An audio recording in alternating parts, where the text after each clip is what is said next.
Mr. Orange Liar's latest distraction, screaming about Venezuelan mental patients, while the Epstein files loom. Listen up, because this is the kind of nonsense that makes you want to chuck your phone across the room and scream into a pillow. Mr. Orange Liar, fresh off whatever gold-plated toilet he's been brooding on, decided the best way to kick off his second circus act in the White House is to pick a fight with Venezuela. Not over oil, not over sanctions, not even over some half-baked socialist rant. No. He's demanding Caracas take back a bunch of supposed mental institution escapees, who, in his fever dream version of reality, are roaming American streets stabbing grandmas and stealing catalytic converters. Let's slow that down for the cheap seats. Asylum seekers, he says, are actually patients who busted out of Venezuelan psych wards and somehow teleported across the Caribbean with nothing but hospital gowns and a grudge. And these are the ones killing us. He claims, while the country stares at grocery shelves that look like a post-apocalypse clearance sale and waits 6 hours for a doctor who might actually take their insurance. Yeah, sure, buddy.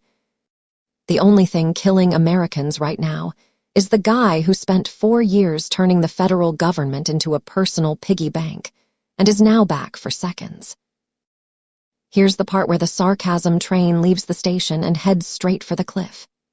Mr. Orange Liar stood there, orange as ever, pounding the podium like it owed him money, insisting Venezuela dumped its craziest citizens on us the way you dump expired yogurt in the trash. Except asylum seekers aren't yogurt, and they sure as hell aren't escaped lunatics. They're people who filled out paperwork, stood in lines that snake around city blocks, and begged for protection from a regime that disappears critics faster than you can say, press freedom. But facts are like kryptonite to this administration, so why let them ruin a perfectly good scare tactic? The timing, though. Oh, the timing is chef's kiss levels of suspicious. Just as those Epstein files inch closer to daylight, files that supposedly list every creepy billionaire who ever flew Lolita Express for a weekend of horrors, Mr. Orange Liar needs a shiny new villain. Can't have the country fixating on flight logs when there's a fictional army of Venezuelan Hannibal Lecters on the loose, right? Classic playbook. When the heat's on, invent an external boogeyman, crank the fear dial to 11, and watch the base salivate. Let's talk about those files for a second, because the man's been sweating bullets since the judge unsealed the first batch. Names, dates, private island itineraries, the whole nauseating enchilada. And who keeps popping up in the margins like a bad rash? Our twice impeached, once indicted, perpetually tanned disaster-in-chief. Funny how every time a new document drops, he suddenly remembers some urgent crisis that requires wall-to-wall cable coverage. Coincidence? Please. The only thing more predictable than his lies is the way he times them to drown out bad headlines. Back to the Venezuela stunt. He's threatening to slap tariffs on any country that won't play ball and repatriate these phantom mental patients. Tariffs on nations already choking under U.S. sanctions, because nothing says diplomatic genius like kicking a starving dog and then demanding it lick your boots. Meanwhile, actual diplomats, the ones who still bother showing up to work, are tearing their hair out trying to explain that asylum law isn't a takeout menu. You don't get to phone in an order for one less refugee and expect the world to comply. And the irony is thicker than the makeup caked on his cheeks. This is the same guy who spent years bragging about how he'd fix healthcare in 2 weeks and then delivered exactly nothing except a tax cut for his yacht club buddies. Food prices, skyrocketing, insulin. Still costs more than a car payment for way too many diabetics. But sure, tell us again how the real problem is some imaginary Venezuelan psycho ward pipeline. We're all ears. The 4-year term thing is what really twists the knife. He's not even pretending this is about governing. It's about survival. 4 more years to bury evidence, pardon cronies, and maybe, just maybe, launch a nice little war to keep Congress too scared to impeach. because nothing unites a fractured country like bombing someone else's. We've seen the movie. Spoiler, it ends with body bags and trillion-dollar IOUs.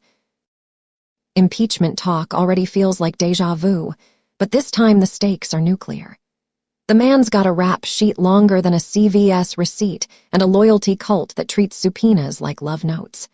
Still, Democrats in the House better grow a spine faster than you can say insurrection. Waiting for the Senate to convict is like waiting for a cat to bark, but starting the process sends a message. Nobody is above the law, not even a guy who thinks the Constitution is a suggestion. Let's not kid ourselves. The MAGA crowd is already regurgitating the mental patient line like it's gospel. Fox News ran it wall-to-wall last night, complete with grainy stock footage of barbed wire and a voiceover that sounded like a horror movie trailer. Never mind that the Department of Homeland Security's own data shows violent crime rates among undocumented immigrants are lower than among native-born citizens. Facts are whatever the loudest microphone says they are. Speaking of loud microphones, the press briefing yesterday was a masterclass in gaslighting. Some poor reporter asked for evidence, any evidence, that Venezuela emptied its asylums onto our doorstep. The press secretary, a woman who clearly sold her soul for a corner office, pivoted to talking about anecdotal reports and concerns from local law enforcement. Translation: we made it up, but it sounds scary, so shut up. When pressed for specifics, she promised a comprehensive dossier that will probably materialize right after the healthcare plan and the infrastructure week. Meanwhile, actual asylum seekers, the ones with kids and nightmares and zero interest in your catalytic converter, are huddled in detention centers that smell like despair and bleach. Families separated, toddlers in cages, all because some focus group told the campaign that fear polls better than hope. And the kicker: most of these folks would rather be home if home wasn't a war zone, but Mr. Orange Liar needs his villains cartoonish, so nuance gets torched. The Epstein distraction angle deserves its own chapter. Court filings suggest more documents drop next month, and insiders say the next batch includes visitor logs from the Palm Beach mansion. You know, the one with the infamous massage room. If even 1% of the rumors are true, half of Wall Street and a good chunk of D.C. are updating their resumes for federal prison. No wonder the administration is suddenly obsessed with foreign crazies. Domestic crazies hit way too close to home. Let's zoom out for a second. This isn't just about one lie, it's about a pattern. Lie about crowd sizes, lie about hurricanes with Sharpies, lie about election results, lie about bone spurs, lie about everything until the truth is just background noise. And now the lie du jour is Venezuelan mental patients. Tomorrow it'll be Martian immigrants or whatever keeps the base frothing. The man's a human misinformation machine, and we're all stuck in the splash zone. Healthcare deserves more than a footnote, but here we are. Premiums are up 20% since he left office the first time, and that's before the new round of sabotage. Remember when he promised to protect pre-existing conditions and then spent years trying to nuke the ACA in court? Good times. Now hospitals are closing in rural red states faster than you can say personal responsibility. And the party of pro-life couldn't care less as long as the donor class gets its tax cuts. Food insecurity. Don't get me started. 1 in 6 kids goes to bed hungry while billionaires buy another yacht. SNAP benefits got slashed under the first administration, and round 2 looks even uglier. But sure, let's spend our energy rounding up imaginary psych ward escapees instead of making sure actual American children get dinner. The war drumbeat is the scariest part. Every dictator wannabe needs a war to cement power, and Mr. Orange Liar is no exception. Venezuela's been in the crosshairs for years. Remember the failed coup with the guy who looked like a Walmart Juan Guaido? That was the warm-up act. Now, with Epstein breathing down his neck and impeachment whispers in the air, a nice kinetic distraction would be just the ticket. Send in the carriers, rally around the flag, and watch the approval ratings tick up while the evidence gets classified. Congressional Republicans are already falling in line like dominoes. The ones who swore they'd never back him again are suddenly remembering how much they love tax cuts and judicial appointments. Principles are like umbrellas, convenient when it rains but easy to forget when the sun comes out. And the sun, in this case, is the blinding glow of unchecked power. Democrats, to their credit, are making noise. Hearings are scheduled, subpoenas are printing, and the impeachment caucus is growing. But noise isn't enough. They need to move fast before the next crisis du jour buries the last one. Timing is everything, and right now the clock is ticking louder than a bomb in a bad action movie. The American people deserve better than this reality show presidency. We deserve leaders who solve problems instead of inventing them, who expand health care instead of torching it, who welcome refugees with humanity instead of demonizing them for clicks. But wishing won't make it so.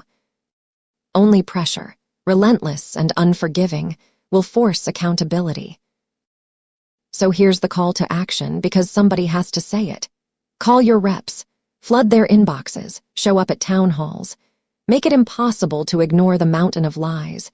And when the next distraction drops, whether it's Venezuelan mental patients or Canadian moose invasions, laugh in its face. Mockery is a weapon, and this administration is allergic to it. The Epstein files are coming. The truth always does, eventually. And when it arrives, no amount of foreign boogeymen will save Mr. Orange Liar from the reckoning.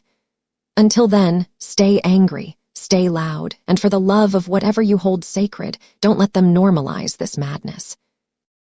Santiago del Carmen Maria, the queen of crowning thoughts.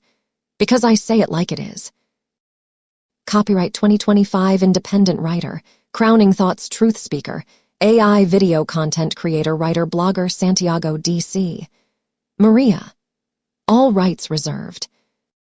November 13, 2025.